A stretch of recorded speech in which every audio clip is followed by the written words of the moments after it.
REDD is an international initiative to help stop deforestation and climate change. It stands for reducing emissions from deforestation and forest degradation in developing countries. Why do we need REDD? Because destroying forests releases almost as much carbon dioxide as the entire global transport sector. Without a solution to deforestation, there won't be a solution to climate change. Tropical forests also sustain half of all life on Earth and generate vital services for the planet, such as producing rainfall and cooling the land's surface. And over 1 billion of the world's poorest people also depend on these forests for their survival. How will REDD work? As well as reducing their own carbon dioxide emissions, under REDD, industrialized countries will pay developing nations to keep their forests standing. Until now, forests have only had economic value when cut for wood or cleared for agricultural land. An area of tropical forest the size of a football pitch is destroyed every couple of seconds.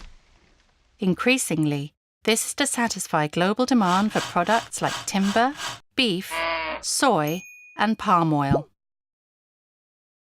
So who gets paid under REDD? Countries that reduce emissions from deforestation and degradation, plus countries that continue to conserve large areas of intact forest, countries that plant new trees, and countries that use their forests sustainably. When will REDD begin?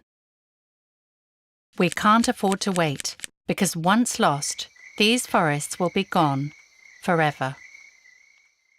Countries have started getting ready for REDD in anticipation of a binding global agreement, and many forest activities are already underway. And how much will it cost? That's a billion-dollar question. Estimates vary, but to halve deforestation by 2030, financing for REDD will require tens of billions of dollars a year. But doing nothing is a trillion-dollar disaster every year. So how will REDD work? It will take more than just money.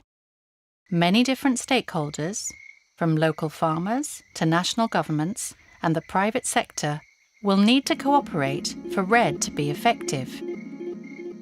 REDD will only work if the needs and rights of Indigenous people and local communities are respected.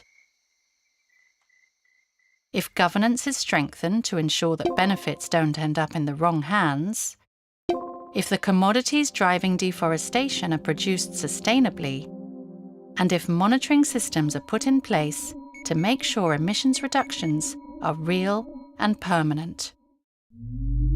So what next? Business as usual is not an option. Forest destruction is accelerating climate change and damaging the Earth's natural capital and life support system. REDD may be the last, best chance to save tropical forests.